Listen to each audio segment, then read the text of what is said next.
Bienvenidos a este curso de Inmunología Básica en el contexto de la Cátedra Universidad Autónoma de Madrid, Roche, EPID Futuro. Realmente llevamos 2 años caminando juntos, ¿no? Es una cátedra realmente ilusionante. Tiene varios elementos, varias patas, ¿no?, con las que nos sustentamos. Tenemos en primer lugar Research EPID, investigación en EPID. En este sentido es una gran satisfacción promover la I+D+I en enfermedades intersticiales difusas por parte de jóvenes investigadores que están integrados en grupos multidisciplinares de referencia. Bueno, tenemos varios proyectos de investigación en marcha, pero además en julio 2020 y en marzo de este mismo año se concedieron distintas becas para proyectos de investigación básica translacional en este tipo de enfermedades. También la cátedra ha generado al menos 6 publicaciones en el último año en revistas internacionales, bueno, incluso abarcando la terapia biológica en la infección por COVID-19. De manera que estamos contentos en el área de investigación, pero tenemos otros elementos. Tenemos una segunda pata que llamamos Integra EPID. Bueno, hemos diseñado la web de la cátedra dentro de la web Roche Plus y establecimos ya algún aula comparte. Las aulas comparte son webinars para pacientes con fibrosis pulmonar y familiares en colaboración con la Asociación de Familiares y Enfermos de Fibrosis Pulmonar Idiopática. Integramos pacientes, neumólogos, psicólogos, enfermeros, fisioterapeutas, etc. También la cátedra ha colaborado en proyectos de ámbito humanitario como The Doctor as a Humanist, y además ha colaborado en la edición del libro Memorias de la COVID-19. Pero lo que hoy nos ocupa es la tercera pata de nuestra cátedra, la docencia, el aula EPID. Desarrollamos en su momento un curso online, novedades en el diagnóstico de las enfermedades intersticiales, el futuro ya está aquí.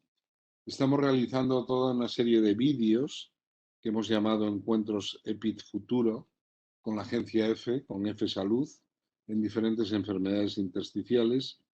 Y hoy iniciamos este curso de inmunología básica aplicada a la clínica. Realmente para mí este curso es muy especial, ¿no? Yo hice mi tesis doctoral, no sé si la ven, en el año 1993. El título de mi tesis era Aspectos clínico-diagnósticos inmunológicos de la enfermedad pulmonar intersticial difusa asociada a artritis reumatoide. Han pasado casi 28 años. El director de mi tesis fue el profesor Miguel López Botet, catedrático de Inmunología de la Universidad Pompeu Fabra y director científico durante varios años del IMIN. Y hace unos años fue subdirector médico de investigación cuando yo fui director médico del Hospital de la Princesa. Fue el primer subdirector médico de investigación en el INSalud en aquella época. Había subdirector de servicios médicos, centrales y quirúrgicos, pero nunca había habido un subdirector de investigación. Me acuerdo mucho de Miguel, pero Miguel formaba parte de un servicio absolutamente estrella, el Servicio de Inmunología de la Princesa. Un recuerdo emocionado al profesor Manuel Ortiz de Landázuri, por supuesto al profesor Francisco Sánchez Madrid, que recibió anteayer de los Reyes de España el Premio Nacional de Investigación Ramón y Cajal. Ellos, junto con Miguel López Botet, constituían en ese momento el servicio de inmunología. Fue un antes y un después para nuestro hospital, para nuestra fundación de investigación. La inmunología ha sido el motor del que se derivaron todos los proyectos de excelencia. Recuerdo a los 3 en la comisión de investigación del hospital. Realmente, en fin, yo ya soy mayor y he formado parte de esa comisión de investigación durante todos esos años. Y claro, yo en mi tesis estudié los antígenos de diferenciación leucocitaria en linfocitos de lavado broncoalveolar y sangre periférica de pacientes con AR, con y sin enfermedad intersticial. Y estudié la producción de factor de necrosis tumoral y de la interleuquina 6 por los macrófagos alveolares en esos pacientes, AR y controles. De manera que ya en el año 1993, neumólogos, inmunólogos y reumatólogos caminábamos juntos. Reumatología. Bueno, les llamó mucho la atención mi trabajo de investigación a los reumatólogos.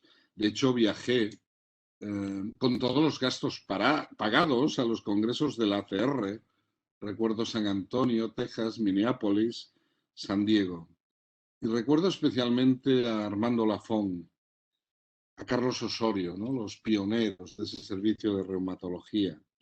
Recuerdo también, era compañero mío de residencia, a José María Álvaro Gracia, hoy presidente de la Sociedad Española de Reumatología, que por cierto tenía tendencia a escaquearse en las guardias, y cuando le decíamos, ¿dónde te metes? Él decía, no, estoy inmuno, estoy en el laboratorio de inmuno.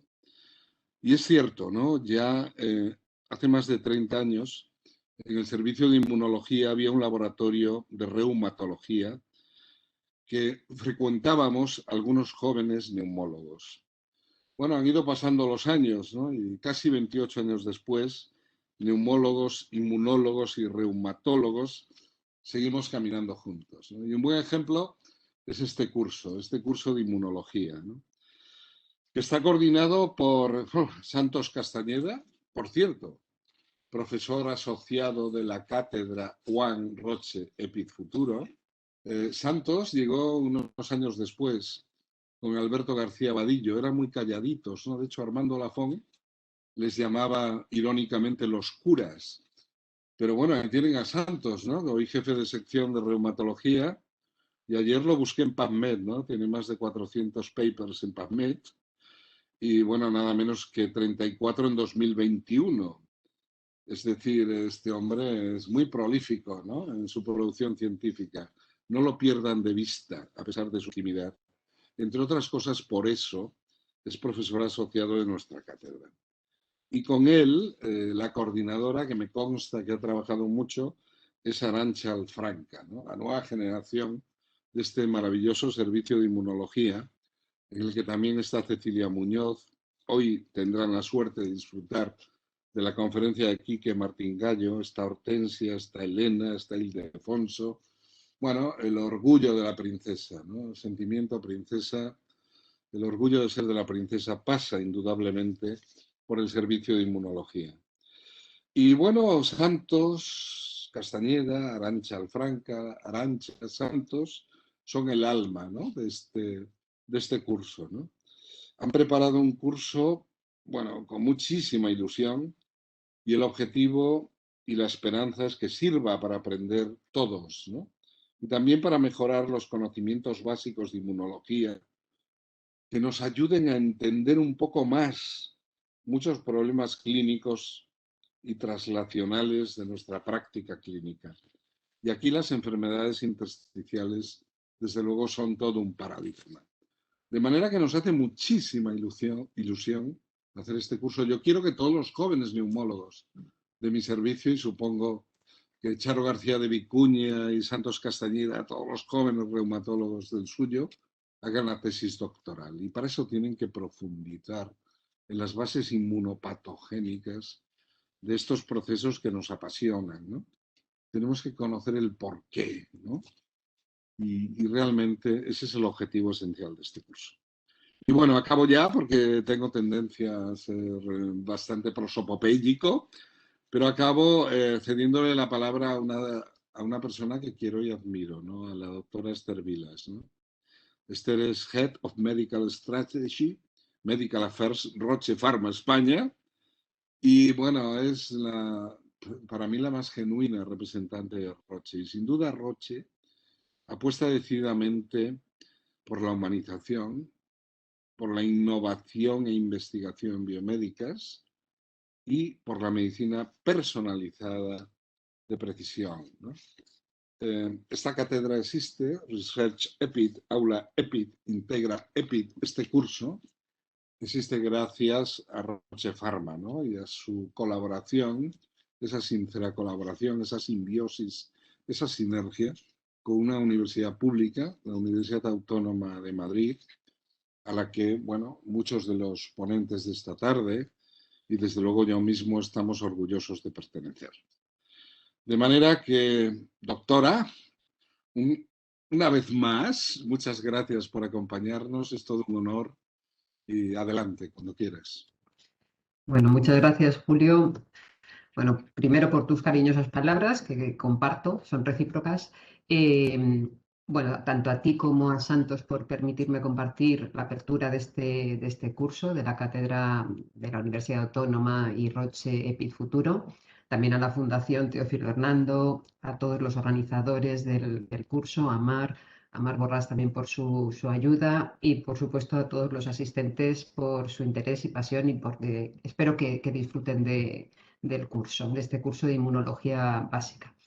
La verdad es que yo no voy a hablar, ya ha mencionado el doctor Arcochea, pues en muchos de los ponentes, el contenido seguro que es de un interés científico y formativo enorme. Yo voy a asistir porque me interesa muchísimo. Me parece que la inmunología ha sido, es y será un pilar básico tanto del conocimiento de la fisiología en general como de la fisiopatología y patogenia de muchas enfermedades y también de los tratamientos y por supuesto también del diagnóstico. No voy a hablar de todo esto porque sería una imprudencia por mi parte, aunque me interesa y he trabajado durante mucho tiempo en ello, pero hay expertos que lo pueden hacer mejor que yo. Y además, como decía el doctor Ancochea, de una manera transversal, multidisciplinar, en el que muchas especialidades comparten, colaboran, como tiene que ser y como debe ser el desarrollo y la evolución de la medicina. Pero sí que quería hacer alguna mención, porque en estos eventos siempre me gusta comentar algo que muchas veces pues, no se conoce de las compañías que colaboran, en este caso de la mía, de Roche. Hablamos muchas veces de las terapias y no hablamos de otras cosas que se hacen. Por ejemplo, quería comentar que en el Instituto de Inmunología de Basilea, se fundó en 1969 y abrió sus puertas en el 71 y fue gracias a una colaboración, un unrestricted grant de Roche en el campus de Roche y se abrió como un instituto con un concepto único en el que se estudiaban los mecanismos y se fundaban, o sea, se basaba toda la ciencia básica en relación entre la ciencia básica y la industria. Se pretendía hacer ahí una colaboración, pero era totalmente un concepto libre en el que con un apoyo no vinculante se apoyaba la libertad tanto del diseño del instituto como de todas las investigaciones que en él se hacían y que estaban basadas en la inmunología. Este instituto ha sido conocido precisamente por eso, por esta forma, este pensamiento independiente y desarrollo de carreras. Realmente era porque cerró ya en este milenio, pero hasta los años 2000 ha estado abierto. Lo que pretendía era desarrollar este pensamiento independiente, este entrenamiento en ciencia básica con potenciales aplicaciones futuras y el desarrollo de carreras. De hecho, llegó a haber pues más de 500 científicos, pero era gente que estaba una temporada y habitualmente se iban moviendo, pero donde se hizo un gran desarrollo de carreras, de talentos, de potencial investigador y ejemplo de ello es que más de 500 científicos en este campo han representado el campo de la inmunología a nivel mundial. Puedo comentaros que 27 premios internacionales muy prestigiosos fueron concedidos a científicos que trabajaron en este instituto. Y cuando hablo de reconocimientos internacionales prestigiosos, incluyo 3 premios Nobel. 2 de ellos fueron compartidos, el de George Keller y Niels Jern en 1984, por las teorías con respecto al desarrollo de especificidad en el control del sistema inmune y el desarrollo y el descubrimiento de los principios para la producción de anticuerpos monoclonales. Y otro, ambos estaban en ese momento en el Instituto de Inmunología de Basilea, y un tercer premio Nobel fue para Susumu Tonegawa, perdonad que no lo sepa decir bien, en el 87. Ya no estaba, en ese momento estaba en Massachusetts, pero venía del instituto, y fue por su desarrollo, el desarrollo de los principios genéticos en la generación de la diversidad de anticuerpos. Y más recientemente, en el área de la inmunología, ha habido otra persona, y cuando digo más recientemente es entre 2006 y 2018, Daniel Chen, que fue vicepresidente de Roche, de Genentech, en el desarrollo de inmunoterapia en el tratamiento del cáncer, fue autor del ciclo inmunitario del cáncer en la revista Immunity en 2013, y en Nature en 2017 junto a Ira Mellman, que todavía está en Roche Genentech. Es decir, han sido pioneros en el tratamiento de la inmunoterapia en oncología. Y en ese sentido, y aparte de lo que son este instituto, sí quiero destacar el desarrollo de terapias de Roche basadas en la inmunoterapia, en la inmunología, como han sido tanto en enfermedades autoinmunes, reumatológicas y respiratorias, ya sea directamente o como consecuencia de las alteraciones inmunes, en neuroinmunología, en oncoinmunoterapia, en gastroinmunología y prácticamente en muchas alteraciones de distintos órganos y sistemas.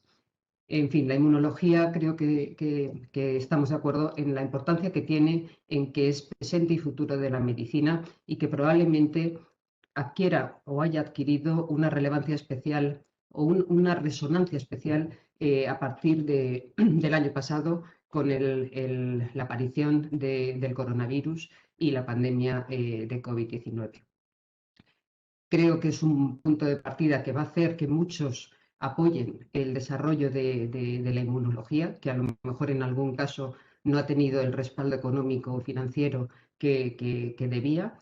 Y bueno, aparte del desarrollo financiero o económico, lo que tiene que contar es con grandes entusiastas y personas entusiasmadas como todos los asistentes a este curso, a los que quiero agradecer su asistencia.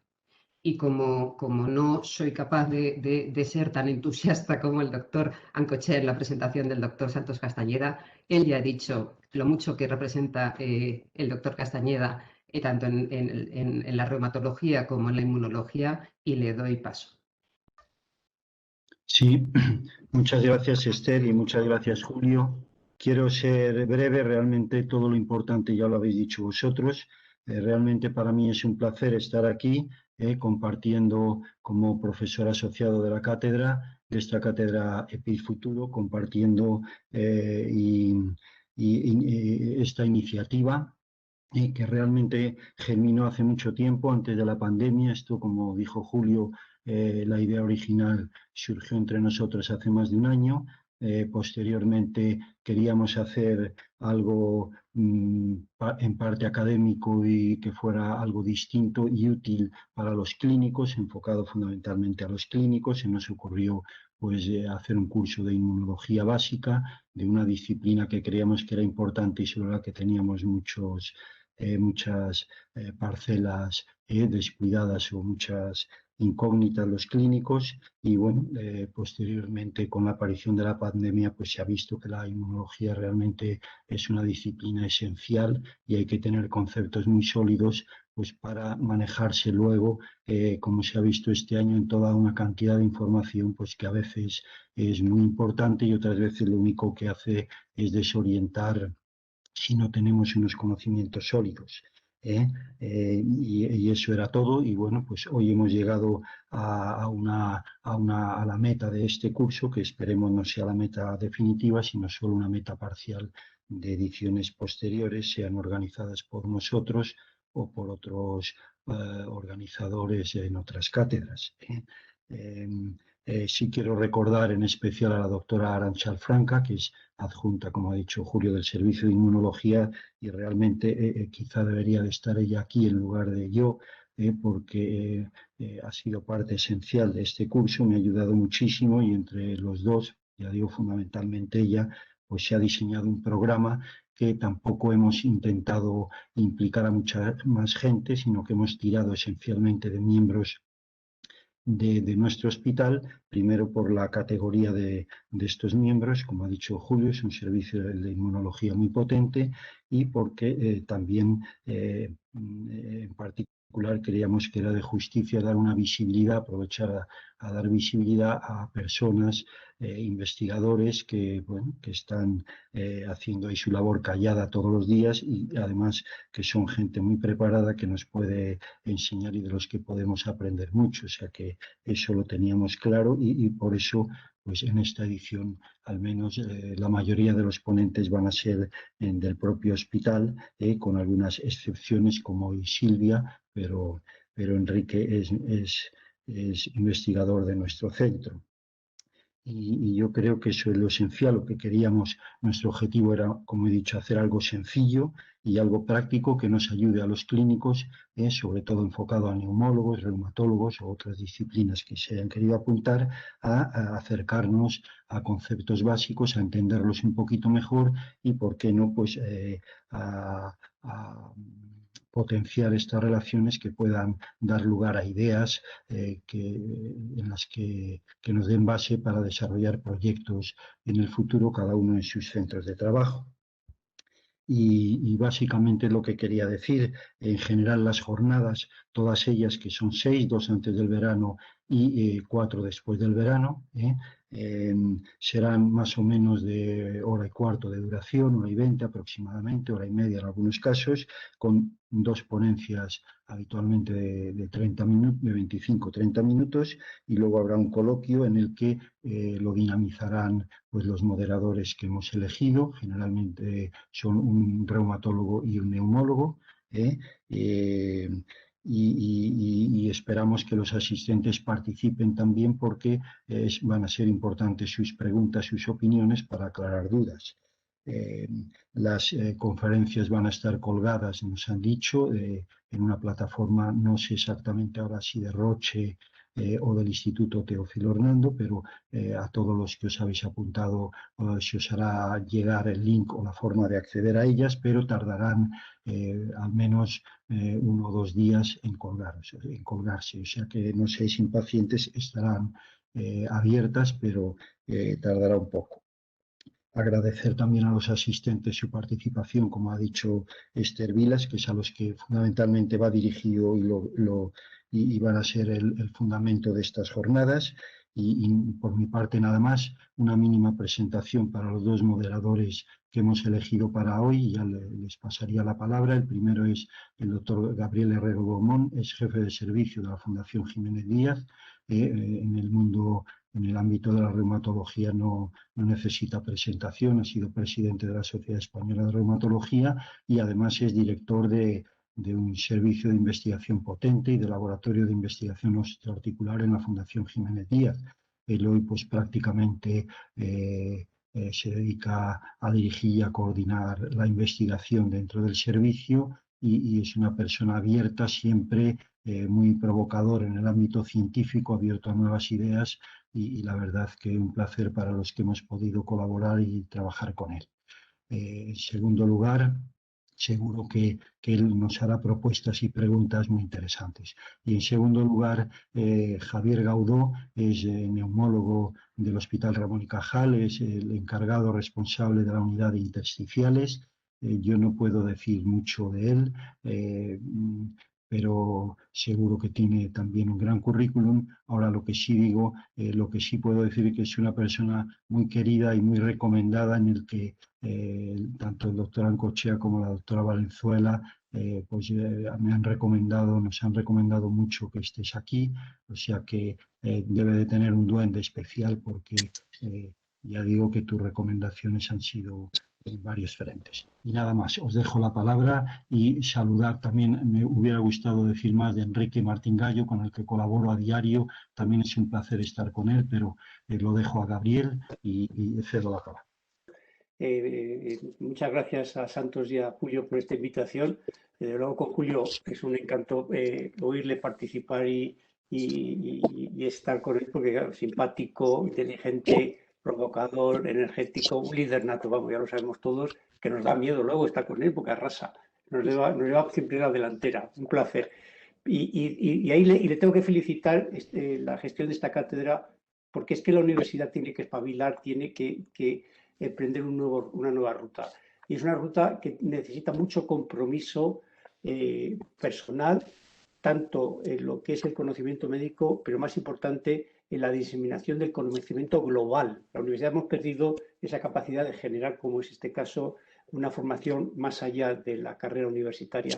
Y yo veo que estáis, tanto Santos como tú, Julio, estáis llevando esa iniciativa impecablemente bien y correcta. Y creo que las compañías farmacéuticas, en general la sociedad, tienen que empezar a pedirnos más de lo que nosotros ofrecemos, que ya es mucho, pero siempre nos quedamos como alejados de los focos de atención de la industria farmacéutica, que es una gran expendedora de ayuda en todos los sentidos y también económica, no solo por los beneficios de los fármacos que va generando. Bueno, ya empezamos a presentar a Enrique. Muchas gracias a los dos de verdad de corazón, porque me siento muy a gusto con todos vosotros. Voy a presentar a Enrique Martín Gallo. Enrique Martín Gallo, como dirían los ingleses, es el rising star de la inmunología española. Es un cabecita. He tenido el placer de trabajar una mínima colaboración en un gran proyecto de investigación que tiene, que es un Ramón y Cajal, pertenece al Servicio de Inmunología de la Princesa y nos va a hablar de inmunidad innata, de la parte que corresponde al componente mieloide. Enrique, cuando quieras, tienes la palabra. Muy bien. Hola a todos. Bueno, antes de nada quería agradecer por la presentación al doctor Herrero, Beaumont y por supuesto al doctor Castañeda, a Cochea y a la doctora Vilas por la invitación. Es realmente para mí un placer poder participar en estos cursos y poder contribuir a dar una pincelada de lo que es la inmunidad innata, que es una de las especialidades de mi grupo. Bueno, aunque la mayoría de mi clase se va a centrar en la estirpe mieloide, voy a comenzar dando un par de pinceladas sobre las barreras de protección, las barreras anatómicas y un poco mencionar las diferencias entre la inmunidad innata y adaptativa, para luego centrarme más en diversos subtipos celulares del linaje mieloide. Y un poco intentar daros una idea de las funciones que estos diferentes subtipos están desempeñando en la respuesta inmunitaria. Y finalmente también una parte un poco más molecular para entender cómo se activan estas células y realmente dónde está la oportunidad luego a nivel de desarrollo de terapias, ¿no? Así que nada, pues vamos con ello. Bueno, pues bien, como digo, las primeras líneas, digamos, de defensa contra patógenos obviamente son las barreras anatómicas pues entre ellas destacan, por supuesto, la piel, el intestino, los pulmones o los ojos, ¿no? En todas estas superficies existen mucosas que ya en sí mismas son barreras físicas a la entrada de microbios, pero además pues existen diferentes componentes, pues como pueden ser mucus, como puede ser modificación del pH o diversas enzimas, etcétera, que lo que van a hacer es dificultar la viabilidad de esos microbios que acceden a ellas, ¿no? En concreto, además, existen diversas proteínas con actividad antimicrobiana que se secretan en todas estas mucosas y que pues pueden acabar con los patógenos o pueden al menos intentar frenar su avance, ¿no? Como un ejemplo súper general, pues solo quiero destacaros dos ejemplos. Por ejemplo, el de la defensina beta 1, que es una proteína que lo que se encuentra en las mucosas y lo que hace es generar poros en la membrana del patógeno, de tal manera que se lisa, ¿no? Otro ejemplo serían las estatinas, que son capaces de generar una respuesta de estrés oxidativo y también dificultar la viabilidad o incluso inducir la muerte de estos patógenos. ¿De acuerdo? O sea que esta primera parte sería simplemente una breve pincelada para que entendáis que existen una serie de barreras más allá de lo que sería una respuesta inmunitaria per se, ¿no? Pero bueno, vamos a centrarnos en el objeto de esta clase, que es el sistema inmunitario y en concreto el sistema inmunitario innato. Bien, para aquellos que no estéis familiarizados con la inmunología, simplemente solo quiero destacar que el sistema inmunitario está compuesto por diversos tipos celulares que se engloban en dos grandes subsistemas y que se caracterizan bien, en el caso del sistema adaptativo, por la capacidad de reconocer antígenos de patógenos y de generar específicos y de generar una memoria contra ella, ¿vale? En el tiempo. Entre ellos pues destacan las células T y las células B y habrá clases que van a detallar la función y el origen de estas células en mucho más detalle. Pero como veis, existe también un numeroso grupo de subtipos celulares que no son capaces per se de generar una respuesta contra un antígeno específico, sino que son capaces de detectar patrones que se asocian a la presencia de un patógeno. Es decir, contienen una serie de receptores que detectan moléculas o patrones moleculares que normalmente los patógenos poseen.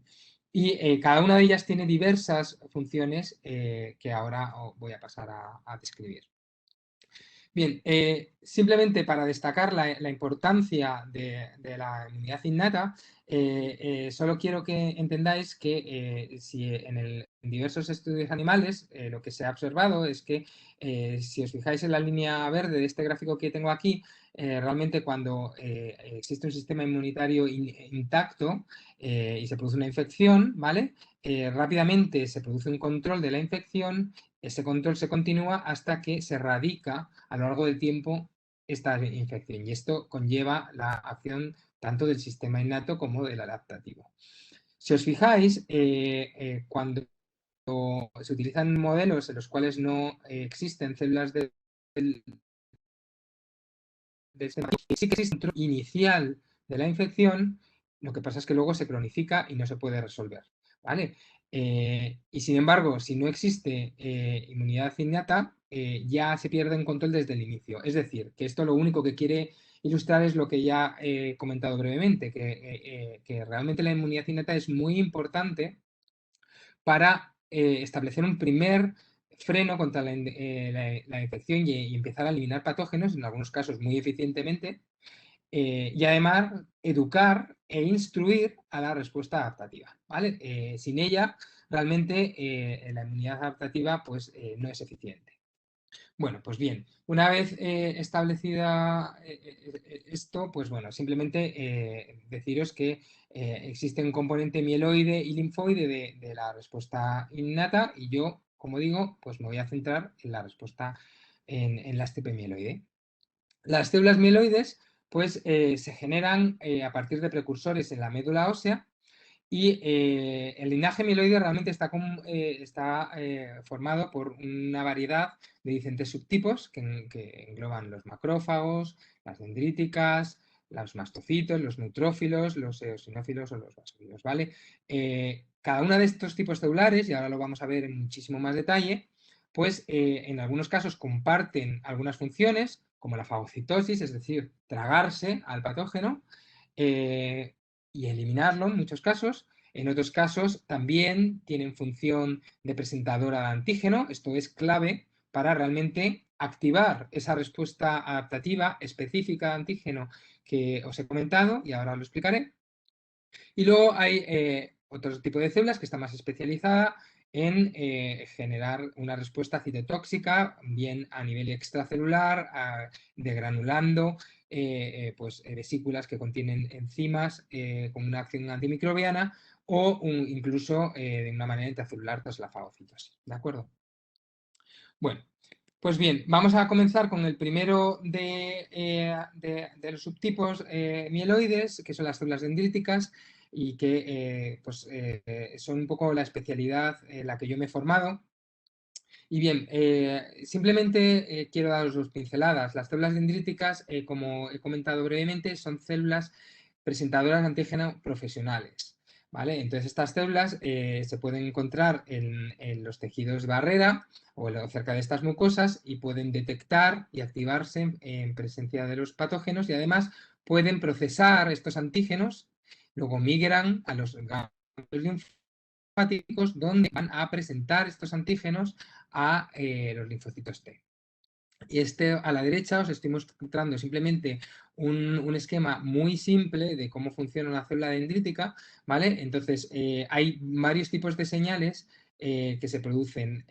Por un lado, la célula dendrítica, como he dicho, se va a activar porque va a reconocer parte de estos patrones moleculares del patógeno como una señal de peligro, y esto le va a dar, no solo va a inducir un estado de activación en esta célula, sino que ya le va a decir cómo tiene que enseñar al linfocito T a comportarse. En función de esta señal, va a inducir la expresión de diversos marcadores y de citoquinas que, junto con la presentación del antígeno, que en el caso de las dendríticas se presenta en el contexto del MHC, o bien de clase 2 o clase 1, pero normalmente la presentación a células TCD4 ocurre a través del MHC de clase 2.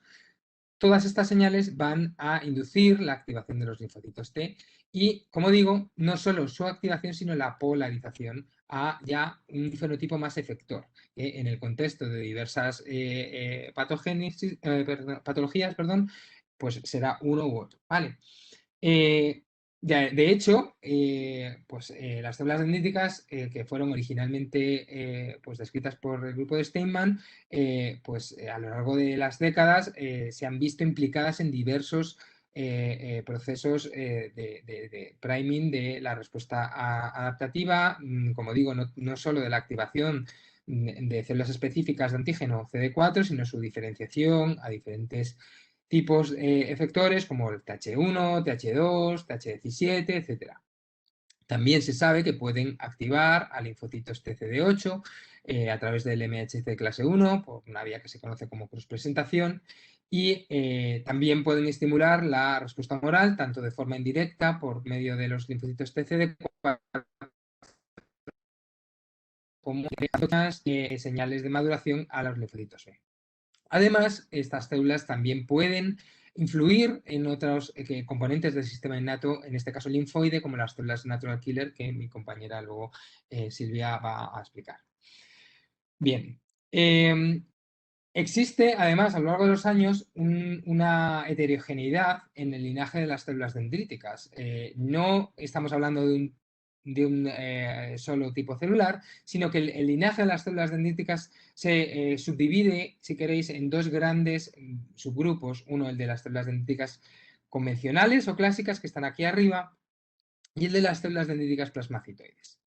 Las células dendríticas convencionales son las tradicionalmente descritas, que son muy eficientes en induciendo la activación de linfocitos T y se subdividen en células TD141 CD1 que realmente tienen una mayor capacidad de inducir la activación de células T CD8, mientras que las que expresan un marcador que se llama C1C y también se conocen como CDC2 son las que tradicionalmente son más efectivas induciendo la activación de linfocitos TCD4, participan también en respuestas TH17, en autoinmunidad, etc. Por otro lado, las células dendríticas plasmacitoides no tienen un papel presentador con células T tan marcado como las convencionales, pero se ha visto que en el contexto de enfermedades virales pueden detectar estos ácidos nucleicos virales e inducir grandes cantidades de interferón de tipo 1. Y como sabéis, el interferón de tipo 1 es uno de los grandes mensajeros en las respuestas antivirales que activa prácticamente todo el sistema inmunitario y pone en guardia también a células que no son células somáticas, ¿no? Entonces, representan un subtipo clave, ¿no?, en la respuesta antiviral. Así que, bueno, simplemente quiero que os quedéis con la idea de que existen diferentes subtipos, diferentes especializaciones funcionales de estas células dendríticas y esto es algo que sigue avanzando. En diversas terapias lo que se está haciendo, y mi grupo entre otros, es intentar dirigir terapias a un tipo de célula dendrítica versus otro. Por otro lado, tenemos los monocitos. Los monocitos son básicamente otro gran linaje mieloide, son precursores de los macrófagos, de los cuales hablaré a continuación, y también es un linaje heterogéneo. Son células que tienen tanto capacidad presentadora de antígeno como fagocítica, y existen tres grandes subgrupos, ¿vale?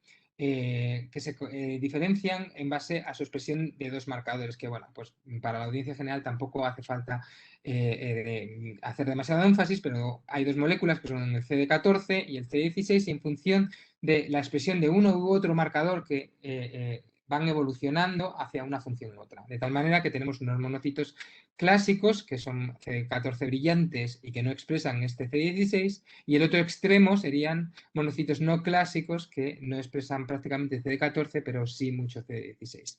¿Esto qué determina? Pues parte de su función, pues por ejemplo, la capacidad de, en el caso de los monocitos no clásicos, de mediar fagocitosis y opsonización dependiente de anticuerpos, una capacidad reguladora durante la inflamación en el caso de cada una de estas subtipos, y en el concreto los no clásicos pues se ha visto que son muy importantes durante la respuesta inflamatoria. Vale. ¿Qué es lo que ocurre cuando un monocito llega al tejido? Bueno, pues los monocitos se van a diferenciar en macrófagos, ¿de acuerdo? Y los macrófagos, además, a su vez, dependiendo del estímulo que reciba este monocito, pues se van a diferenciar en lo que se llama un monocito clásico, que tiene un perfil más inflamatorio, si queréis, pues a través de citoquinas como el GM-CSF. Son monocitos que van a secretar luego citoquinas proinflamatorias como la interleuquina 1, la interleuquina 23, que tienen capacidad de secreción de óxido nítrico y de destrucción de patógenos, etcétera.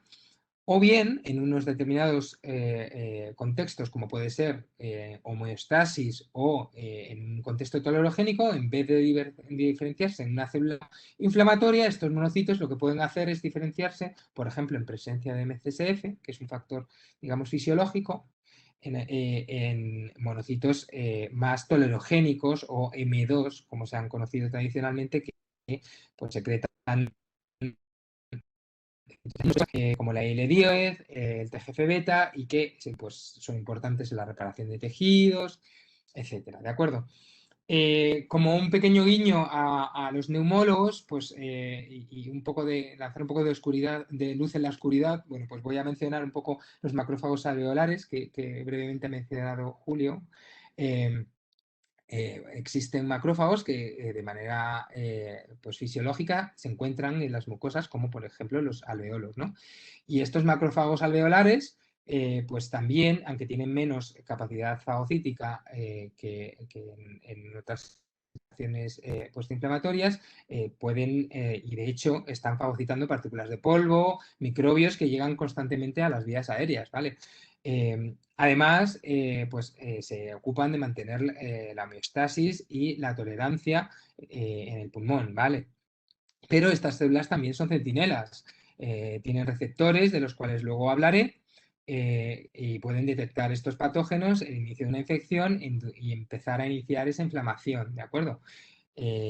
Así que, por ejemplo, en el caso del COVID, pues cada vez se sabe más sobre esta infección. Nosotros tuvimos el honor de poder colaborar con el grupo de Julio en inmunología, y bueno, pues empezamos a contribuir a entender que durante la respuesta inflamatoria lo que ocurre es que se rompe ese equilibrio que hay en el alveolo y se produce una migración de monocitos inflamatorios al pulmón que van a contribuir a toda esta inflamación, junto con los propios monocitos, macrófagos, perdón, alveolares que se van a activar.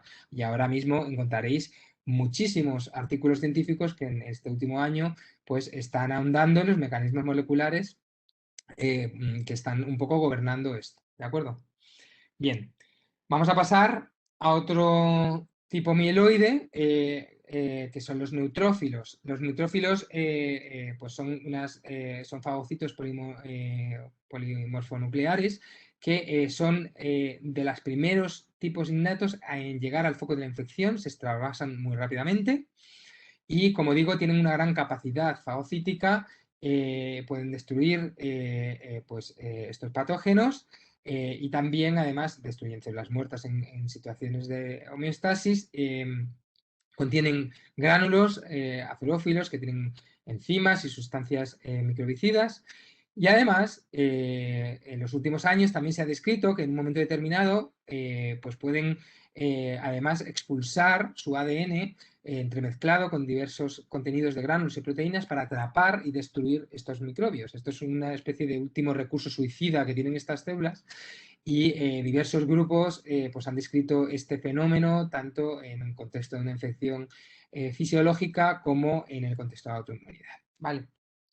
El otro grupo de células del sistema innato mieloide que son muy importantes son los granulocitos, que incluyen pues, a los mastocitos, a los basófilos y a los eosinófilos. Estas células pues, también tienen una gran implicación en, una vez que se ha producido la inflamación, en amplificar esa inflamación, en destruir a los patógenos. En el caso de los mastocitos, además, y los basófilos, pues se han implicado en la eliminación de parásitos y tienen receptores para la inmunoglobulina E, que, como sabéis, pues de forma fisiológica reconoce parásitos. Pero, por desgracia, pues también está mediando una función en situaciones aberrantes de activación de este sistema, como son las alergias, ¿vale?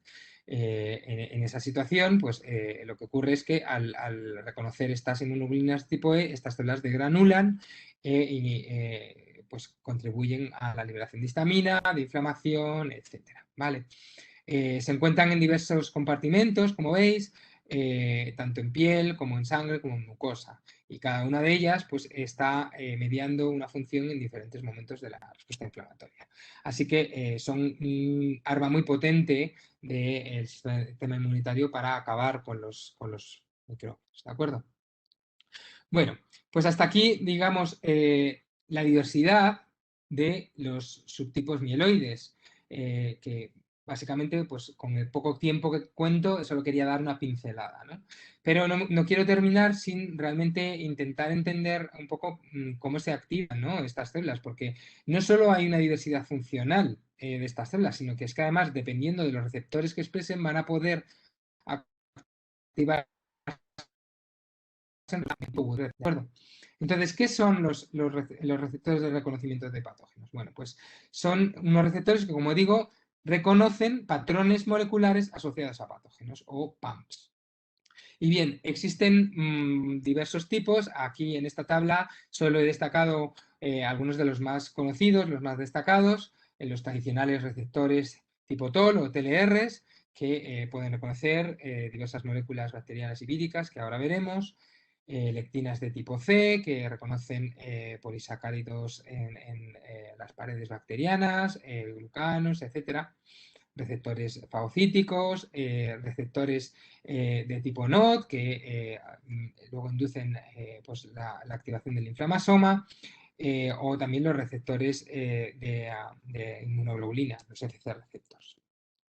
Muy brevemente, los TAL-like receptors. Bueno, pues estos receptores son uno de los receptores más conservados evolutivamente, ¿vale? Ya se encuentran presentes incluso en invertebrados y, bueno, pues cuestan con un dominio de repeticiones de leucemia, suelen ser, existen tanto extracelulares como intracelulares, y luego tiene un dominio de señalización. Entonces, en vertebrados existe una gran diversificación funcional, existen diferentes miembros, desde el TLR1 hasta el 10. El TLR2, por ejemplo, es un TLR que dimeriza con otros componentes como el TLR1 y el 6 y que reconoce pues, desde lipoproteínas, en el caso del TLR5, flagelina bacteriana, en el caso del TLR4, lipopolisacárido, En el caso de los TLRs endocíticos, pues son capaces de reconocer tanto RNA viral, como es el caso del TLR3 y el TLR8, que reconocen RNA de cadena doble y sencilla, respectivamente, o el receptor TLR9 y 7, que es capaz de reconocer ADN tanto de doble cadena como de simple cadena, ¿vale?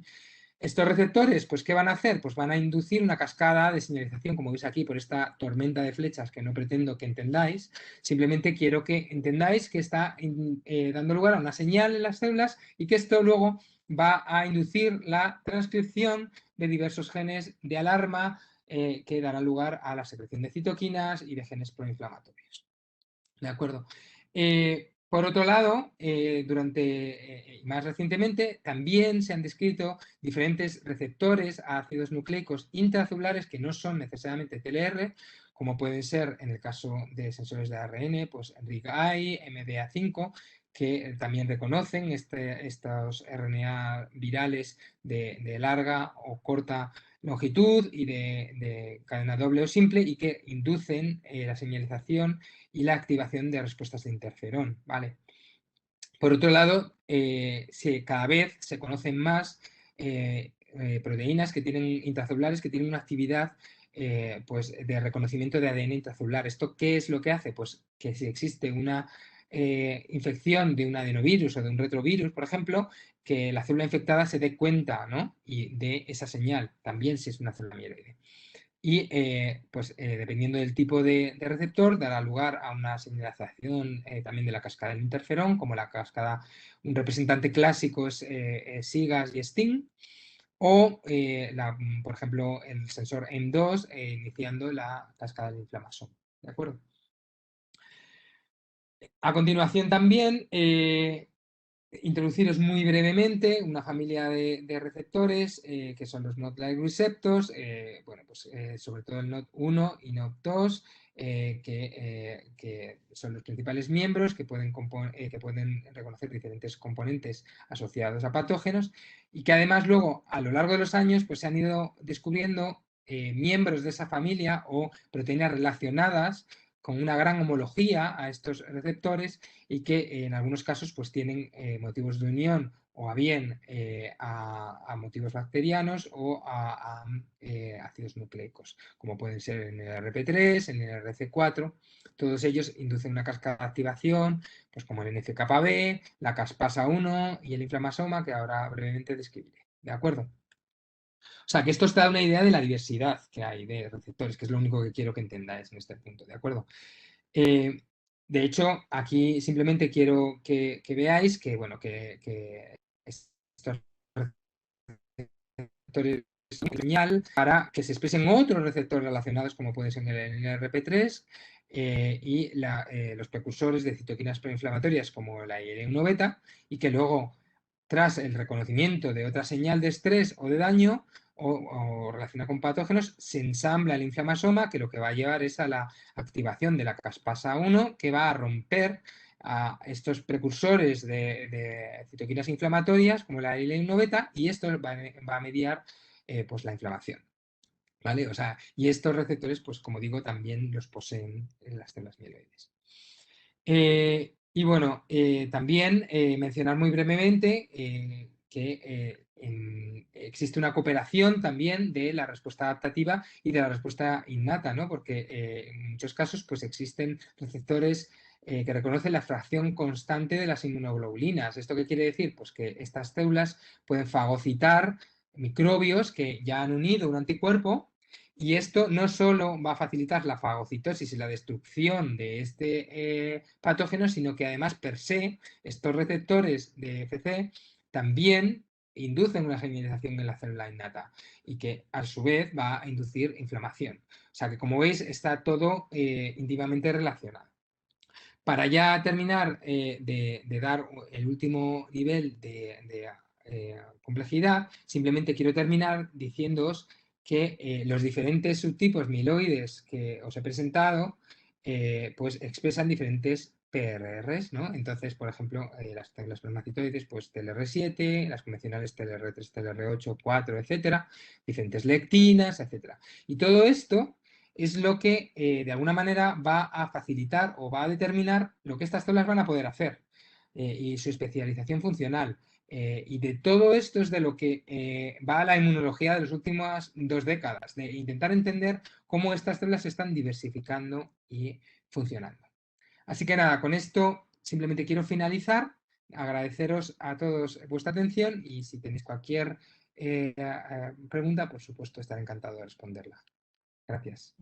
Bueno, yo tendría algunas preguntas sobre los receptores intracelulares que me llama mucho la atención la segunda señal, cómo se activa. No entiendo bien la relación entre la activación de la primera señal y la activación intracelular de la segunda. Y tampoco entiendo bien cómo son esos receptores. Por ejemplo, has puesto una cosa en una de las diapositivas que un estrés de sodio que en la gota puede ocurrir, que lo hemos visto, que los cristales de ácido úrico se disuelven en la célula, crean un umbral de sodio muy alto y probablemente eso active el inflamasoma. Entonces, ¿realmente cómo es el receptor de eso dentro de la célula en una molécula? Sí, bueno, pues a ver, todo esto, bueno, esta diapositiva que es complejísima, en realidad intenta resumir pues una variedad de diferentes situaciones, ¿no?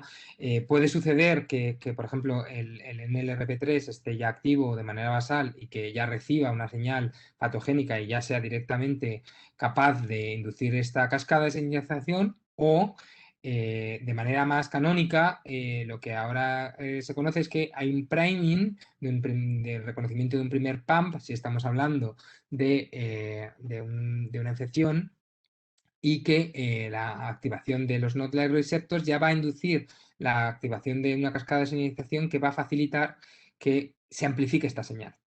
¿Vale? O sea, per se, el NOD1 ya va a inducir también una serie de señales, pero a medida que avanza esta inflamación y que se siguen detectando PAMs, pues, por ejemplo, en el caso de RNA viral o en el caso de que continuara la detección vía TLRs, por ejemplo, de pared bacteriana, etcétera, en el RP3, por ejemplo, pues se ha visto que funciona en diversos contextos, tanto libre como asociado a receptores FC, como bien sabes, Gabriel, que nosotros lo estamos estudiando en el contexto de artritis, como en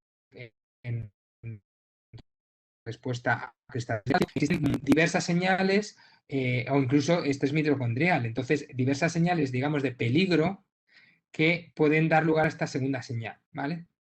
Y que disparan, digamos, esa amplificación. El inflamasoma al final no deja de ser una amplificación de esa respuesta inflamatoria. Sí, pero que No sé si generalmente la segunda señal también es extracelular, en general, no más siempre. no siempre. No, Y no dentro de siempre las lo es. intracelulares, ¿cómo es el receptor, por ejemplo, que detecta un incremento de iones, el potasio o el sodio? ¿Cómo sería ese receptor? Que no me lo imagino.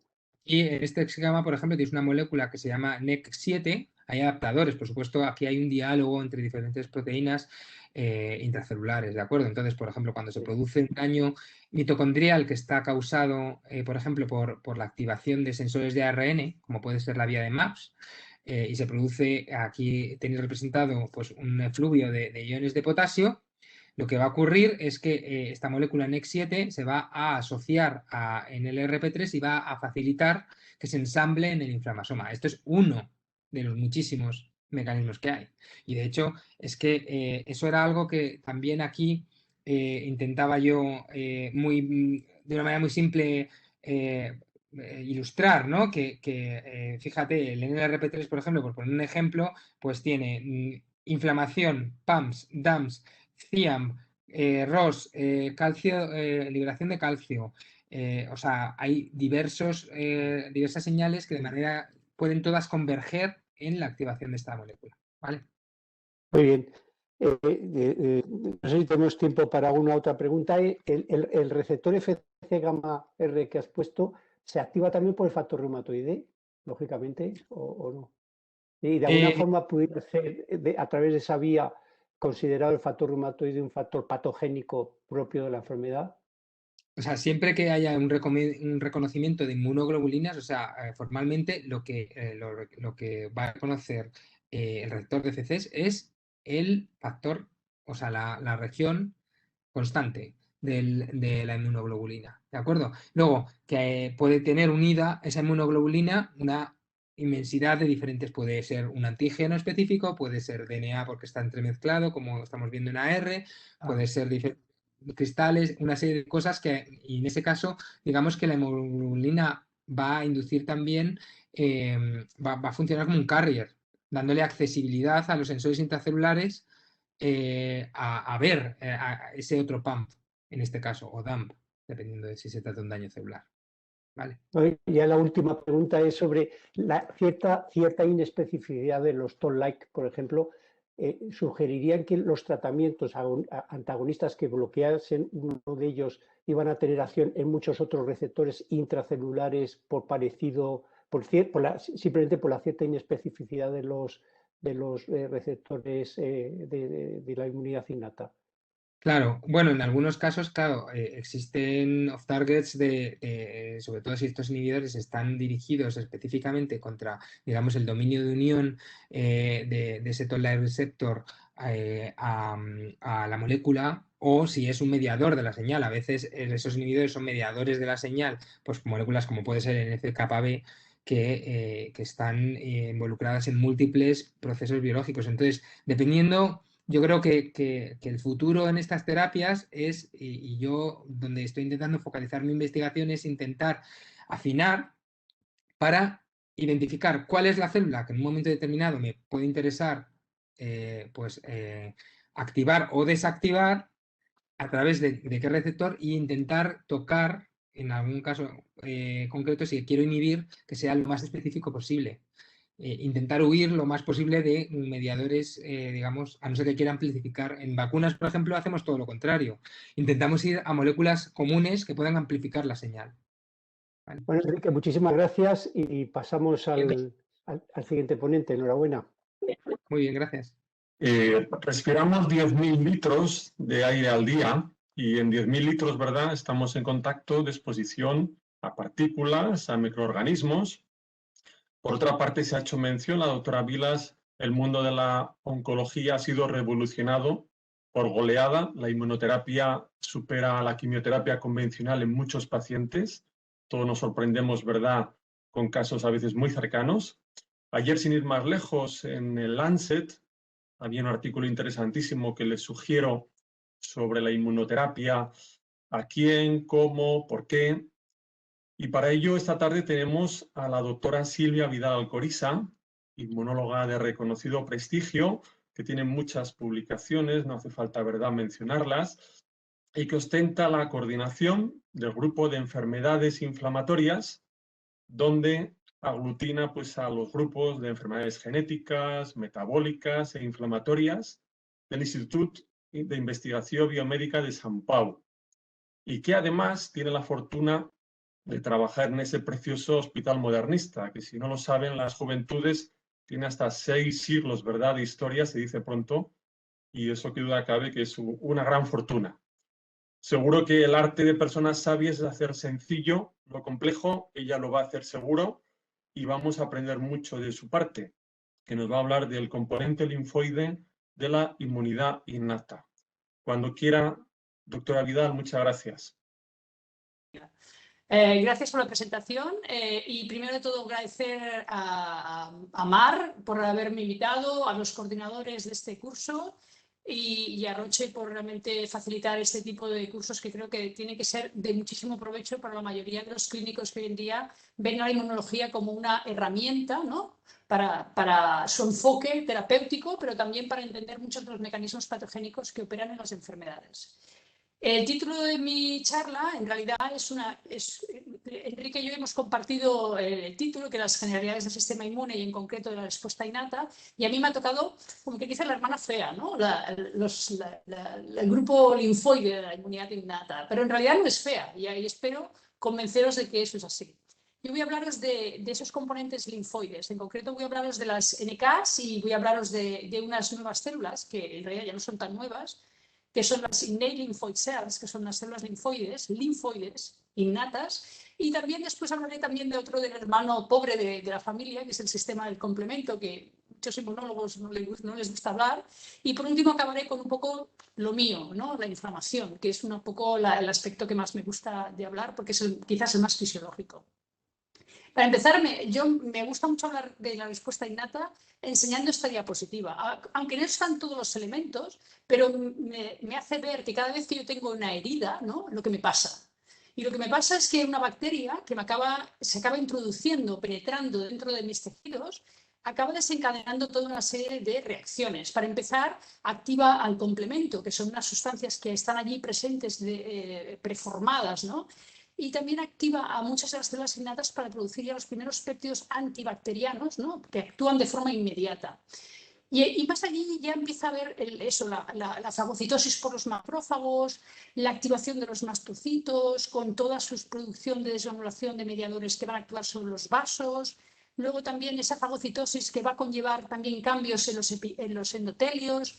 Y un poquito más allá ya vemos cómo esos endotelios facilitan la entrada de más células hacia ese tejido, lo que se conoce como la infiltración, esa infiltración de células inflamatorias. Y ya como colateral, lo dejo así como colateral, aunque ya sabemos que no es lo menos importante, pero sí que en este tema sí que lo es, que es la activación de la respuesta adaptativa. Es decir, si todo esto falla, tenemos siempre allí la respuesta adaptativa que nos está esperando.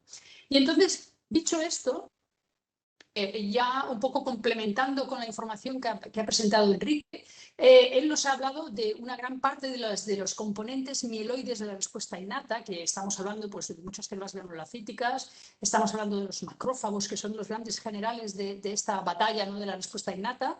Y en concreto nosotros voy a hablar de las NKs, que son unas células muy particulares en las que siempre su papel se ha enfocado a lo que se conoce como la destrucción de los tumores, pero también a la respuesta contra los virus. Y luego estas nuevas llegadas a la respuesta innata, que si os habéis fijado en el fondo lo he añadido porque no estaba en esta primera diapositiva. Y estas células innatas veréis que en realidad son unas células que responden a citocinas produciendo más citocinas. O sea, son unas células que parecen sencillas. ¿Quiénes son las células natural killer? En realidad son las células de respuesta inmediata, que son una de las primeras líneas de defensa contra las infecciones, y veréis por qué. Porque en realidad no necesitan una presentación antigénica, necesitan reconocer al antígeno, pero no con una presentación antigénica. Además, la forma que tienen de actuar, el nombre nos da todas las pistas, son las células citotóxicas, es decir, destruyen aquella célula que aparece infectada, aquella célula que les parece anómala. Lo hacen de forma directa, con unos mecanismos de citotoxicidad directa, o lo hacen también a veces produciendo una serie de citocinas que van a desencadenar unos mecanismos indirectos de destrucción. Además, esas citocinas que se van a encargar ellas de producir, muchas veces lo que hacen también es iniciar los primeros lanzamientos de señal a la respuesta inmune adaptativa. Ya sabéis que dentro de la respuesta inmune, la primera parte la generan las barreras, la segunda parte la generan las células innatas y la tercera parte la generarían las células adaptativas. Pero en el fondo no son compartimentos totalmente aislados, sino que están muy, muy integrados unos a ellos y a veces unos regulan a otros. De manera que, por ejemplo, aquí estamos viendo que el interferón, por ejemplo, está condicionando mucho a la respuesta inmune adaptativa que vendrá a continuación. Hay diferentes poblaciones de NKs. No voy a entrar en todos los detalles, pero sí que me gustaría enfocar que hay dos tipos principales, caracterizados por toda una serie de marcadores que tienen en sus membranas. Pero lo que es importante de estas células es que unas se dedican a matar directamente y otras se dedican a producir citocinas como son interferón, ¿no? A que este interferón ayuda a los macrófagos a que ellos fagociten. De manera que estamos viendo dos mecanismos de estos dos tipos de NKs y que los dos conllevan justamente la destrucción o bien de células infectadas o la eliminación de aquellos fagocitos que han captado, ¿no? A unos microbios y los tienen de forma intracelular o incluso que están infectados ellos. ¿Cómo se activan estas NKs? En realidad tienen ya de por sí toda una serie de moléculas en su superficie que no necesitan ningún tipo de procesamiento. Si ellos encuentran a su ligando, estas moléculas automáticamente le dan una señal a la NK para que se active.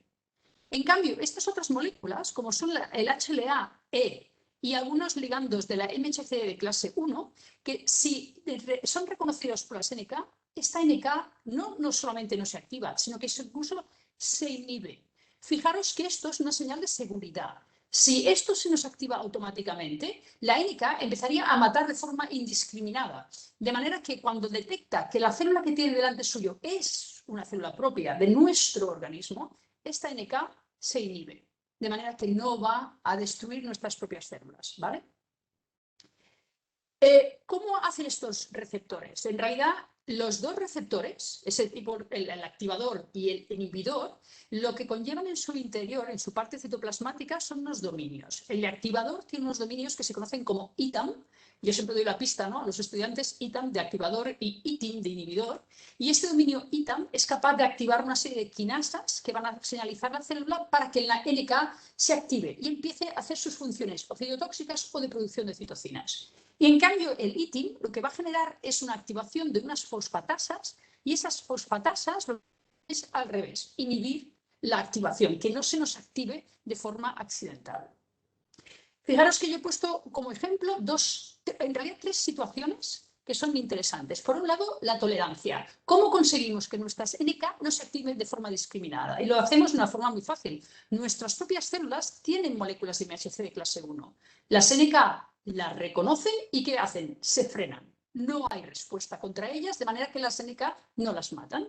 En cambio, si estamos delante de unas células propias nuestras que han sufrido mutaciones como es una célula tumoral o incluso células que han sido infectadas, en el que el MHC, fijaros, la molécula de MHC ha desaparecido, que es nuestra señal de que somos propios, esta NK de repente se da cuenta que aquello tiene un problema y ese problema ve que sus receptores inhibidores no van a obtener el ligando, pero en cambio sus activadores van a recibir señales de muchas otras moléculas que, por ejemplo, aquí también estaban, ¿vale? Entonces, esta NK automáticamente se activa y o destruye la célula o produce citocinas que la acabarán por destruir. También es probable que a veces, a pesar de que estamos delante de una célula que tiene MHC de clase 1, esa NK se nos active. ¿Por qué? Porque en el fondo esto va a ser una integración de señales, una suma de señales negativas más positivas. A ver quién gana, ¿no? Y si ganan las positivas, esta NK lo que va a hacer va a ser activarse y destruir la célula. De manera que tenemos diferentes situaciones en las que la NK tiene un papel importante. La NK produce citocinas y fijaros que las citocinas que os he dicho, las interferones, interleuquina y como el TNF, por ejemplo, lo que serían capaces es de activar a macrófagos. Por otro lado, estas citocinas, como el interferón, es capaz de hacer que la respuesta inmune adaptativa se diferencie hacia una inmune adaptativa particular, la que lleva a diferenciar los linfocitos T a unos linfocitos T helper 1. Y luego las NK, como siendo también este interferón y TNF, van a actuar sobre las dendríticas, van a hacer que estas se activen, pero no solamente se activen de cualquier forma, se activen produciendo citocinas que también van a alimentar más todavía esta señalización. De manera que tienen una complejidad muy importante, tanto por sus mecanismos de citotoxicidad como sus mecanismos de producción de citocinas.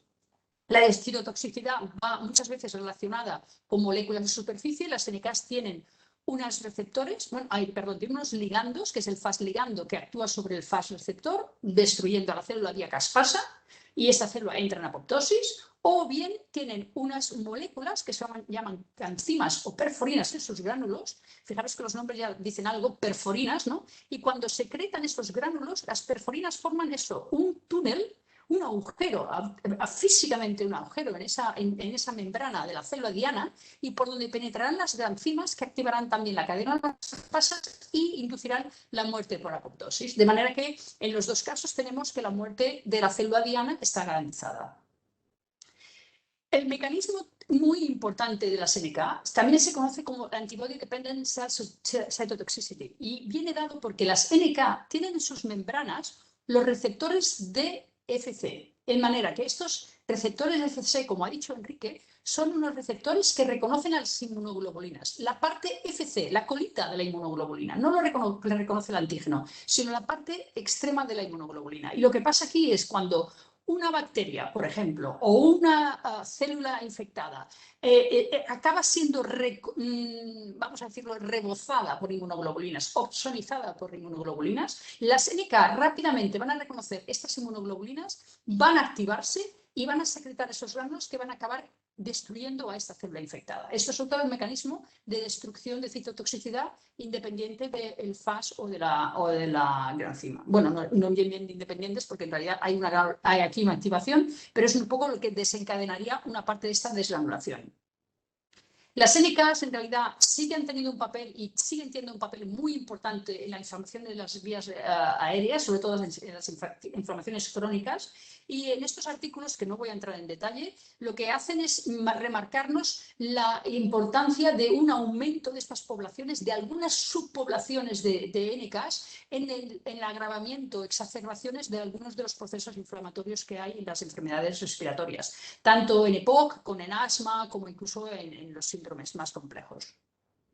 Las NKs, en el fondo, tienen un papel significativo en lo que serían también las enfermedades alérgicas respiratorias, mientras que en una situación de tolerancia es posible que la propia producción de interferón y TGLP1 de las NKs nos conlleve una limpieza del virus, una eliminación de las células infectadas por el virus y un retorno a la tolerancia. En cambio, por ejemplo, en una situación de virus y alergias, posiblemente con un defecto en producción de interferón, esto nos llevaría a que haya un descenso de interferón y con eso un aumento de las TGLP2 y un aumento de la inflamación alérgica y una poca efectividad para destruir al virus. El NK tiene un papel en la COVID, sin duda, y este ha sido justamente integrar todos estos mecanismos de los que os he explicado. La NK responde a citocinas como el IL-6 y el TNF, es capaz de migrar a los pulmones y allí producir incluso interferón y algunas de las otras citocinas, y además a una célula infectada por COVID es capaz de destruirla. Y eso hemos de pensar también en toda esa destrucción de células que puede haber epiteliales en las zonas pulmonares después de una infección de la COVID. Entramos en el otro bloque, las innate lymphoid cells. Parecen otras células, ¿no? Y fijaros que he puesto la imagen para que comparemos un innate lymphoid cell. Esto, si yo lo veo a microscopio, pienso que es un linfocito. Pues no es un linfocito, porque sus receptores no están reorganizados por los enzimas RAC1 o RAC2. En realidad es una célula que no tiene receptor, ni de célula T ni de célula B. Es una célula que lo que hace simplemente es responder a señales muchas veces de citocinas. Pero sí que están muy relacionadas con todo lo que serían las mucosas. Están muy en niveles de las mucosas para un poco garantizar la integridad epitelial.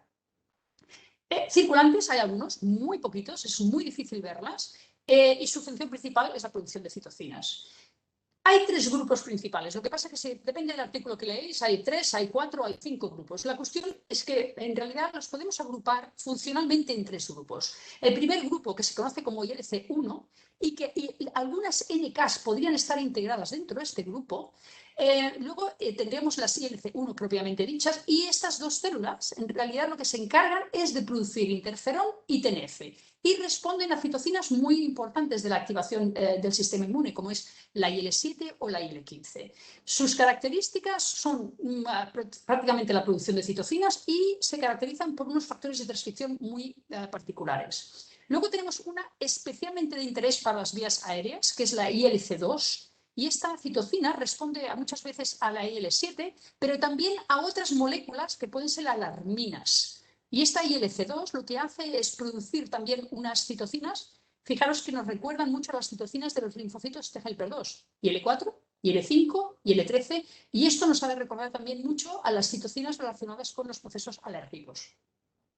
Y luego tenemos el grupo 3, que también responde muchas veces a la IL-7 y que tiene otros tipos de factores de transcripción como características descriptivas. Y fijaros que aquí lo que se encargan ya es más de producir citocinas relacionadas con la activación de los neutrófilos, la IL-17, la IL-22, etc.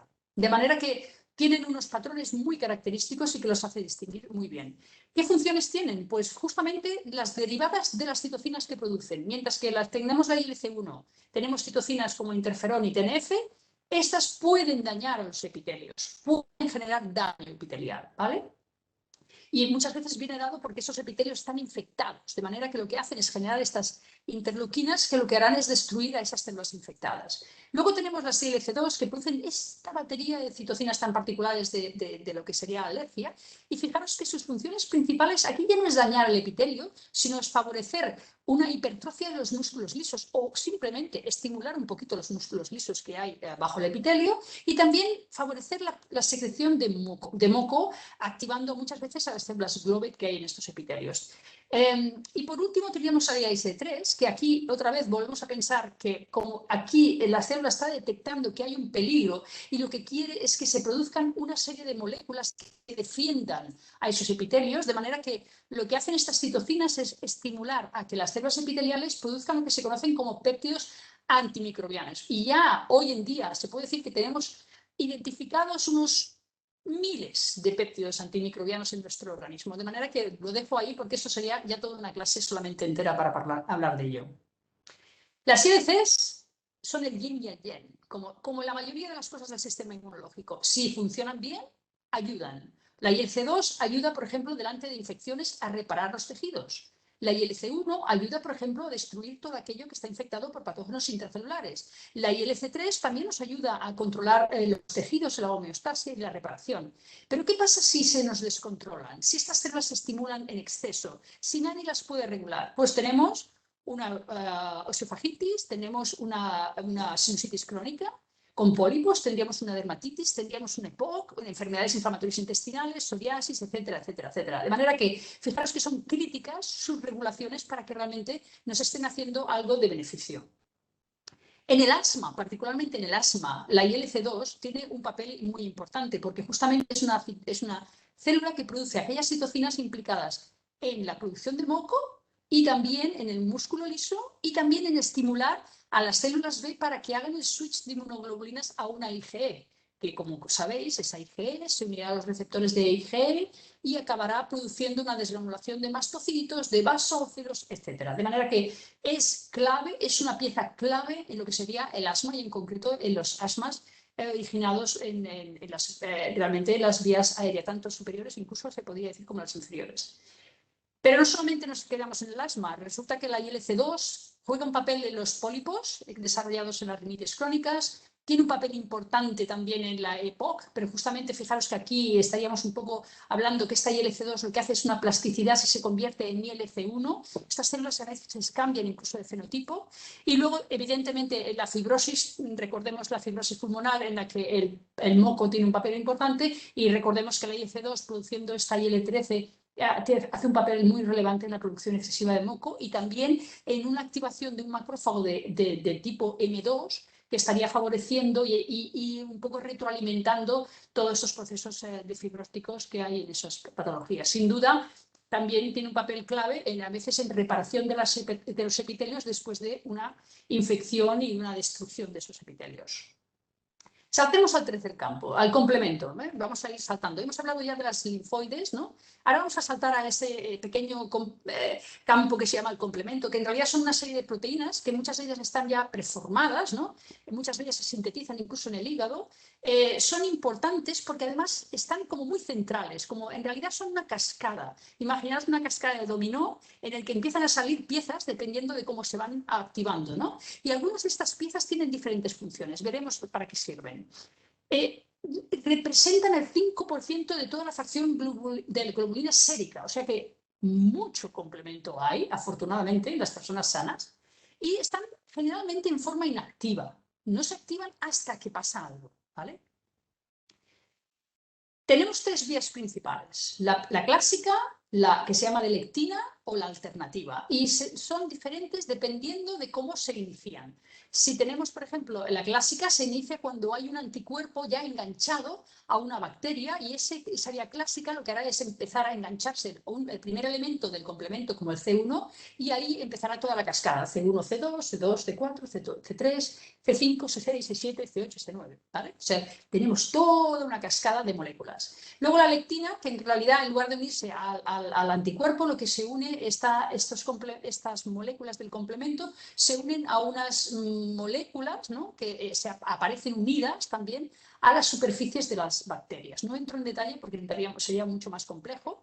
Y luego, por último, también la vía alternativa, que en realidad no necesita prácticamente nada, es una vía que actúa un poco más como por debajo, a un nivel un poquito más sutil, y que en las tres vías cuando se activan convergen en realidad a un punto común que es el C3 convertasa. De manera que las tres, a partir de este punto común, van a tener el mismo tipo de consecuencia y esta consecuencia puede ser diferente, puede producir factores que hagan de reclutamiento, ¿vale? Estas células, estas moléculas, estos fragmentos del complemento van a atraer a células, van a favorecer inflamación.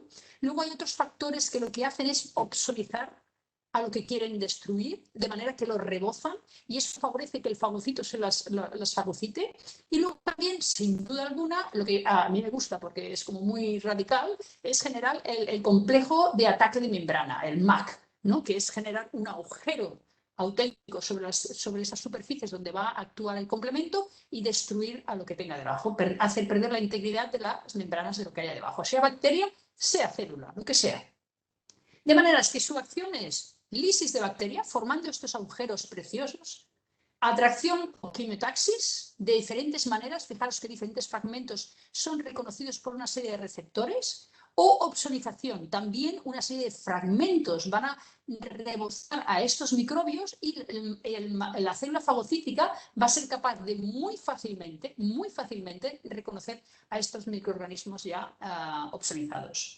El complemento tiene un papel también, como no, en las enfermedades respiratorias y veríamos que en un proceso de una persona tolerante, digamos que no nos altera nada, pero que hay un elemento importante, que es que hay una producción importante, tenemos unos niveles elevados de 5A y bajos de C3A y eso conlleva que una diferenciación principalmente hacia células que no respondan hacia células reguladoras. Pero ¿qué pasa si nosotros producimos bajos niveles de C5A y altos niveles, por ejemplo, de C3A? Pues que posiblemente lo que van a activarse son linfocitos y del tipo linfocito T-helper-2, que es ese tan característico de los procesos alérgicos.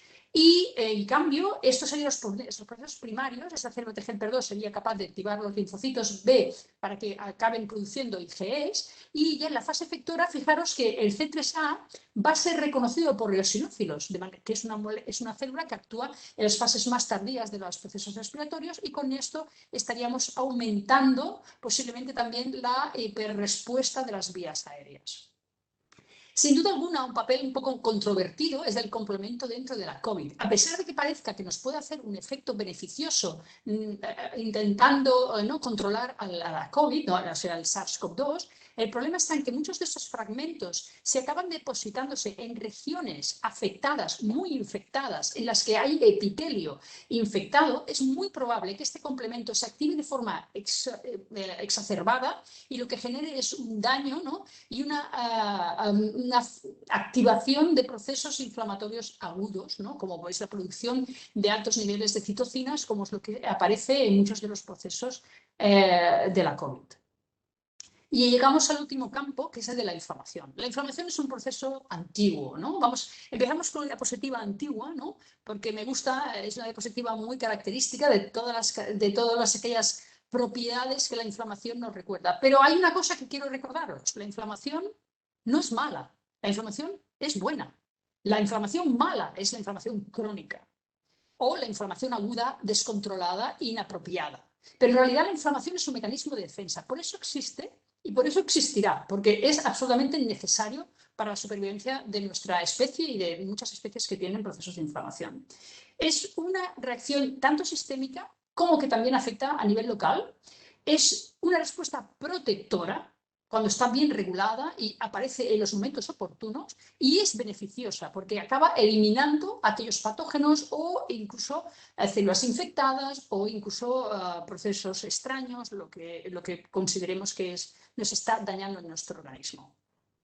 Esto sería un proceso inflamatorio, ¿no? Esto es, de forma extraordinariamente simplificada. Tenemos esa bacteria que nos ha entrado por un corte que nos hemos hecho en cualquiera de nuestros tejidos, empiezan a activarse muchos de los componentes iniciales de la respuesta innata y empiezan ya a entrar esos neutrófilos a este tejido. Pero no solamente van a entrar en neutrófilos, los macrófagos que haya residentes en esos tejidos van a hacer una especie de diálogo entre macrófago y neutrófilo que vamos a ver a continuación, que va a ser la característica de este desarrollo de la inflamación. Hay diferentes momentos, no entro en detalle porque creo que vamos justos de tiempo, entonces, pero sabemos que hay unos momentos de iniciación, de amplificación, de destrucción y de reparación. Vamos a hacer un poco cómo se inicia una inflamación. Y lo primero que tiene que haber es que tiene que haber un daño celular. Tiene que haber algo que pase para que realmente se desencadene. Y el daño muchas veces viene dado por DAMPs. Lo mismo que los PAMs, esos Pattern Associated Molecular Patterns. Es decir, esos patrones de patógenos, aquí son patrones de daño celular. Una célula, cuando es dañada, empieza a tener toda una serie de patrones de moléculas, una serie de moléculas que tienen unos patrones que van a ser reconocidos por esos PRRs de los que nos ha hablado Enrique. Y esos PRRs van a ser los que van a desencadenar esa respuesta inflamatoria. En realidad, el daño celular se origina muchas veces por una necrosis, no una apoptosis, una necrosis. Cuando hay una necrosis es una reacción no fisiológica y el sistema automáticamente reconoce que eso es un peligro. Entonces tenemos el primer sistema. El macrófago está sintiendo este peligro, estas células necróticas, y las reconoce con toda una serie de receptores. Ese macrófago empieza a lanzar toda una serie de señales quimiotácticas para que las células circulantes, principalmente neutrófilos, que están pasando por ese endotelio, sean reclutados. Estas señales que lanza el macrófago van a actuar tanto sobre el endotelio, facilitando esa adherencia del neutrófilo, como sobre el neutrófilo para facilitarse que se acerque a la zona donde hay este daño que se ha generado. Estamos en la fase inicial. El macrófago recluta neutrófilos. Este macrófago, a su vez, está produciendo unas citocinas, las primeras inflamatorias y muy primeras. TNF, interleuquina 1. ¿Qué papeles tienen? Fijaros, sobreendoteliales, favoreciendo la expresión de células de moléculas de adhesión, favoreciendo que estas propias endoteliales secreten citocinas y otras moléculas, de manera que esas endoteliales, en el sitio donde está habiendo el daño, van a empezar a producir una serie de sustancias y los neutrófilos las van a captar. El neutrófilo se va a sentir además atraído por ese TNF y le va a favorecer su activación. El neutrófilo es capaz de responder al TNF. Y además también al TNF y a la IL-1. Y además estas dos moléculas son capaces de activar muchas moléculas de fase aguda, generando fiebre, generando hipotensión, etc. Esto es una sobresimplificación. Aparte del TNF y la IL-1, tenemos otra molécula como la IL-6, que tiene un papel clave también en este proceso de inflamación inicial. Aquí tendríamos los pasos, ¿no?, consecutivos, como el neutrófilo se va acercando a ese endotelio, se acaba enganchando y va penetrando, extravasando, o que se llama la marginación, ¿no?, hacia el tejido. Esto es un vaso, fijaros el neutrófilo, y fijaros el neutrófilo cuando ya ha entrado. O sea, ha acabado pasando de esta zona a esta zona. De por sí, un neutrófilo nunca tiene que estar dentro de un tejido, a menos que él haya sentido una señal de peligro. Bueno, ya tenemos el neutrófilo del tejido. ¿Qué hace el neutrófilo? Sus funciones: fagocitosis, desgranulación y producción de NETs, esas famosas redes de DNA que lo atrapan todo. Pero además, el neutrófilo, cuando atraviesa ese endotelio, lo que hace es empezar también a generar una serie de señales al endotelio y al propio neutrófilo para que empiece a producir una serie de sustancias características. Por ejemplo, la furocidina, que es una sustancia que lo que hace es aumentar unas ciertas moléculas de adhesión, no las mismas de aquí, otras. De manera que lo que hace ahora es que, en lugar de que atraiga a neutrófilos, ahora va a atraer a neutrófilos. Fijaros que ahora, en la siguiente fase, es que el neutrófilo entra, se activa y atrae monocitos. Ahora va a atraer monocitos. Estamos en la segunda fase en la que el neutrófilo recluta a monocitos. Tercera fase. Fijaros que el neutrófilo sigue haciendo de las suyas, está intentando destruir lo que puede, y este monocito que acaba entrando aquí dentro, muchas veces también acaba diferenciándose a macrófago y también haciendo funciones fagocíticas, lógicamente. Pero este neutrófilo va a recibir toda una serie de señales. Para empezar, muchas de ellas es que cuando acaba de hacer su función, él se muere, o bien porque se suicida, o bien porque recibe señales de macrófagos tisulares diciéndole: el patógeno está desapareciendo, es hora de que te mueras. De manera que el neutrófilo lo que hace es empezar a entrar en apoptosis y estas apoptosis de los neutrófilos lanzan señales. Esos monocitos que han entrado van a encontrar a esos neutrófilos apoptóticos y los van a fagocitar. Y encima estos neutrófilos apoptóticos quieren hacer parar que no entren más neutrófilos a la zona, de manera que lanza toda una serie de moléculas también hacia afuera, impidiendo que más neutrófilos entren. Fijaros que aquí estamos parando ese proceso de inflamación, estamos parando la entrada de neutrófilos, estamos en la fase 3. Hay unas señales de los fagocitos que frenan la entrada de neutrófilos, ¿no? Y esos fagocitos vienen o bien las señales de fagocitos como los neutrófilos apoptóticos o incluso los propios monocitos que entran cuando han fagocitado al neutrófilo apoptótico. Frena la entrada de más neutrófilos. ¿Qué pasa aquí? Que en realidad ese macrófago tesular que al principio ayudaba a destruir al patógeno, ahora lo que va a hacer es se va a convertir en un macrófago scavenger. Se va a convertir en un macrófago que se va a comer al neutrófilo apoptótico y al mismo tiempo lanzar señales hacia afuera. Este macrófago es un macrófago resolutivo. Va a empezar a hacer la resolución de la inflamación. Va a hacer que el sistema vuelva a la homeostasis. Va incluso a ayudar a reparar al tejido. Fijaros que estamos en la última fase, que sería la iniciación de la restauración de la homeostasis tisular. Es muy importante que se eliminen estos neutrófilos. Recordemos, están en fase apoptótica.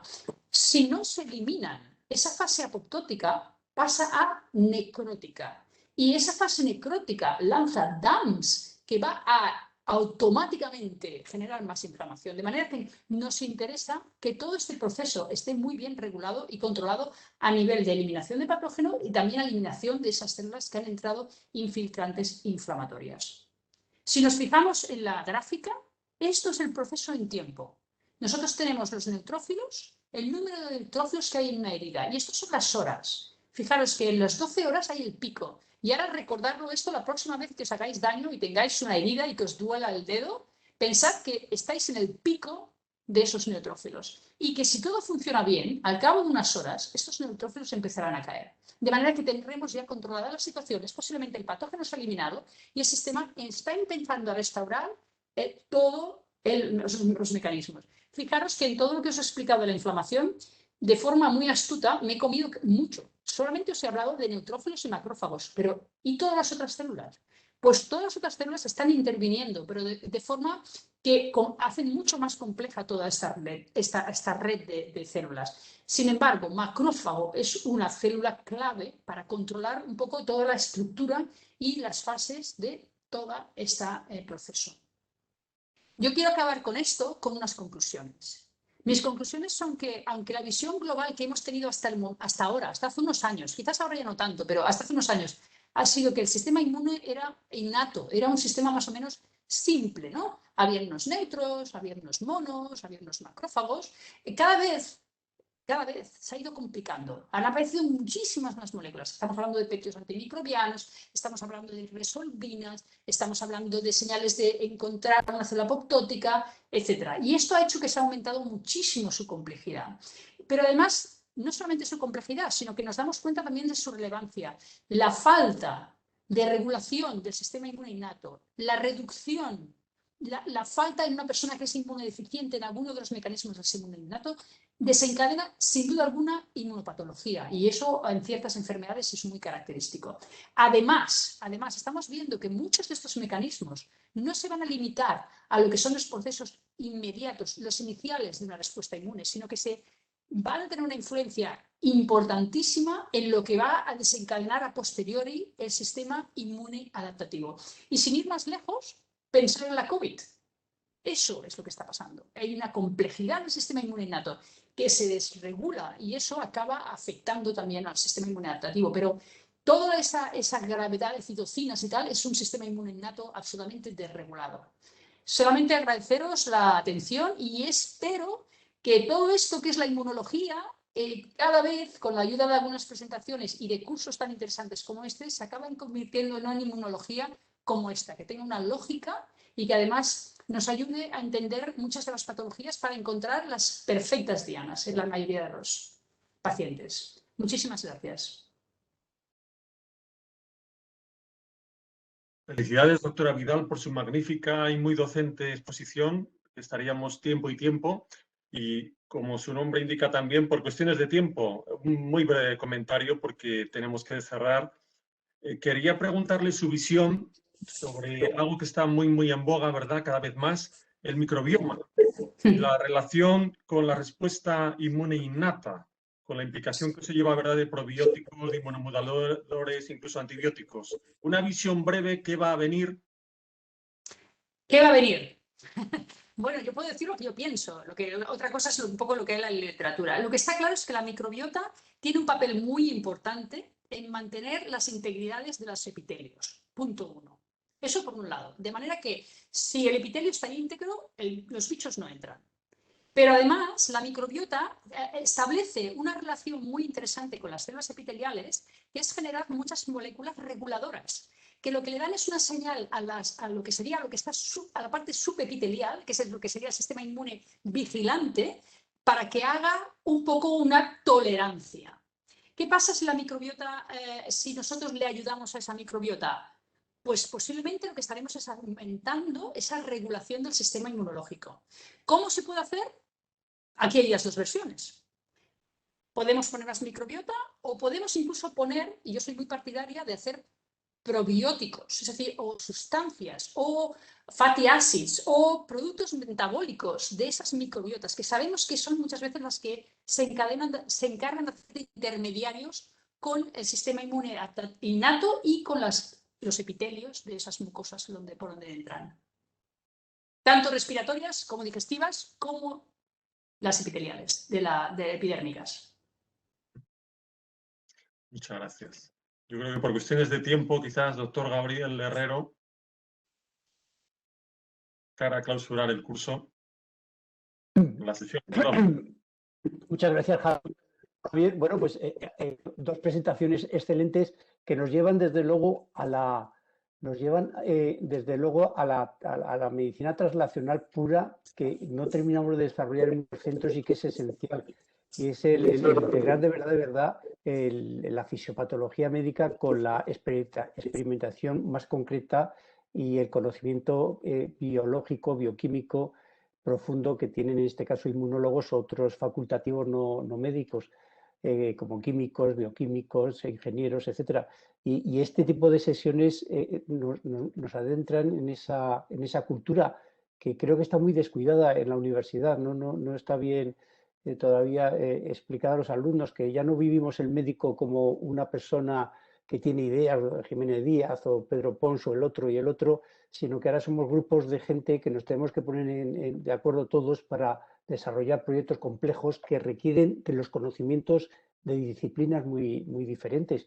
Y aquí lo estamos viendo, como Enrique nos explica y Silvia nos explican los receptores que luego interpretamos de una forma diferente antes y después de la conversación, cuando vemos los enfermos o cuando estudiamos fármacos o cómo los fármacos van a interactuar o cuando hacemos nuestras propias investigaciones en el laboratorio los médicos. O sea que fascinante y espero que esta cultura se impregne en la universidad e impregne también a nuestras respectivas sociedades científicas.